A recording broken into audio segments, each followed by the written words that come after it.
بسم الله الرحمن الرحيم الحمد لله رب العالمين وسلام على عباده الذين اصطفى. السلام عليكم ورحمة الله وبركاته.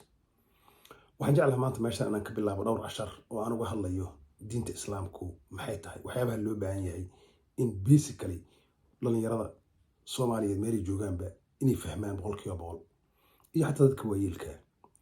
waxaan aad u diidanahay ama aanan jeclayn runtii inaan wax ka sheego culimada islaamka meelay joogaanba haddana markaan fiirsho qaabka diinta loo fasiray ama qaabka dadka loo wacdiyo wax loogu sheego waxa ii soo baxda dhaliilo waaweyn ii soo baxa arrintaas marka waxaan isleeyahay ama ogaal ha ahaato ama jahli ha ahaato ama si kalaba iska ahaatee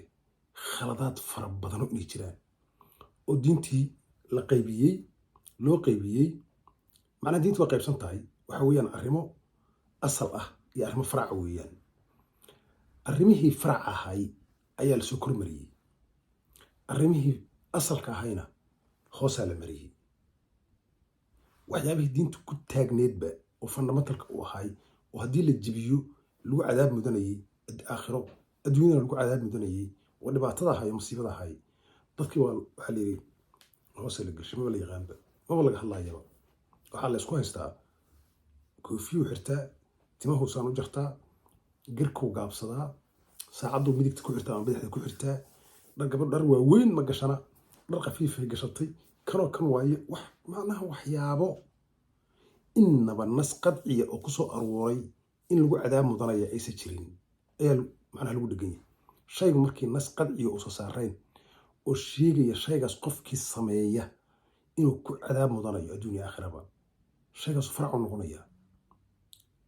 acmaal saalixaad uu noqonaya ama sayi-aad uu noqonaya labadaasuu mid noqonaya laakiin kabaa'irna ma ahan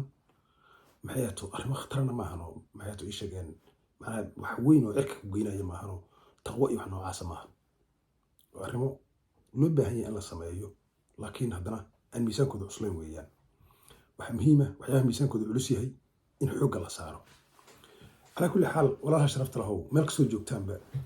waxaan la kulannaa annaga qurbajoog haddii aan nahay su-aal kritiga la kulannaa gaar ahaan dhalinyarada iskuulleyda jaamacadaha dhigta waxyaabaha noocaas oo islaamka oo Soomaaliyeed waxaa la weydiinayaa islaamku muxuu yahay bal islaam noo sheega cuntadeeda ka suumaysaan imtixaanadeeda ka baxaysaan oo salaada aadaysaan dhib fara badan idin haystay haddaad islaam tihiin muxuu yahay islaamku macnihiisu su-aashaas waxaan u malaynaa dad fara badan ayaa ku fashilmaya ma yaqaanaan maanta iga baro haddii ilaahay yidhaahdo wax badan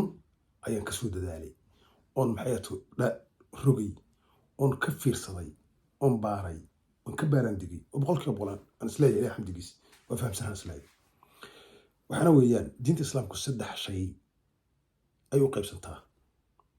markii islaam muxuu yahay lagu yidhaahdo 3 shay u qaybi kow waa iimaan oo ilaahay inaad rumayso maalinta qiyaama rumayso malaa'igta rumayso kutubta rumayso rususha rumayso qadarkan aad rumayso rasuulka xadiiskiisaan ka qaadanayna sallallahu alayhi wasallam laakiin inta kale quraanku si waadax u sheegaya 6 iimaan horta kow weeyaan camalun saalixa ku xiga camal wanaagsan oo la sameeyo 3 waxaa ah ijtinaabul kabaa'irta oo laga fogaado 3 shay ay diinta islaamku u qaybsataa haddii si kale loo dhigo waa amar iyo nahyi ay noqonaysaa wax lagu farayo iyo wax laga reebayo calaa kulli xaal 3 arrimood ay u qaybsantaa laakiin aan wax yar taariikhda wax yar fiiriyo abuna aadam iyo xaawo ilaahay markuu abuuray subxaanahu watacaala wuxuu ku amray ama u sheegay in maxay ahato ay jannada galaan cunaan cabaan weligood aysan baahanaynin weligood aysan oomaynin wax dhibaataa aysan la kulmaynin laakiin geedkaas ay iska ilaalishaan geed ayuu ilaahay u tilmaamay waa loo sheegay weliba geedkaas ha isku taabanina la yidhi wala taqraba hadihi shajarata fatakuna min adh-dhaalimiin ayuu ilaahay yidhi subxaanahu watacaala geedka haddaad taabataan nahyi ayaa la baray waa kabaa'irtii weeyaan dulm ayaa samaynaysaana la yidhi haddaad geedkaas taabataan wax kale lama weydiinin geedkii cuneen maxay ku calaacaleen markii dambe rabbanaa dalamna anfusana ay yidhaahdeen naftanadii aan dulmina rabbigeenu noo dembi dhaaf idan waxaad ogaanaysaa walaalka sharafta lahow diinta islaamka laga soo bilaabo aadam ilaa maa rasuulullaahi maxamed ilaa qiyaama saaca ku xir sidaas ugu xir marna isma bedelin risaalada noocaas marnaba isma bedelin waxa isbedelaya axkaamta waxa kaloo isbedelaya shakhsiyaadka iyo mujtamacyada isbedelaya waxa weeyaan caqiidada noocaasa ama barnaamijka noocaasa ee maxay ahato ilaahay ugu talagalay bani aadamka inuu waxna ka reebo waxna oo faro waa mid jirtay from beginning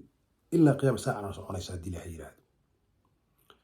macnaha waxa weeyaan haddaad kabaa'ir ka badbaado oo kabaa'ir aada samaynin noloshaadana aada samaynin waxa la yidhaahdo acmaalu saalixaad by automatic ay isu bedelaysaa waxay u noqonaysaa acmaalu saalixaad by automatic waa sidaan kuu sheegay dhulum markaad iska ilaaliso waa kuu sharaxi doonaa waxyaabaha laga wado kabaa'irta laakiin haddaa si guud u maro waa kufri dhulum fasaad ictidaa israaf kibir khiyaano mukhtaal fakhuur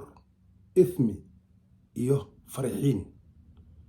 10 shay weeyaan 10 shayna quraanku wuxuu u yaqaanaa in allaha laa yuhibbu ilaahay ma jecla 8 shay oo kale taa jirta oo ilaahay uu ku tilmaamay subxaanahu wa ta'aala in allaha yuhibbu waxa la yiraahdaa acmaalu saalixaad weeyaan taqwo ihsaan qisdi ama cadaalad tawbo tawakkul sabr iyo dahaaro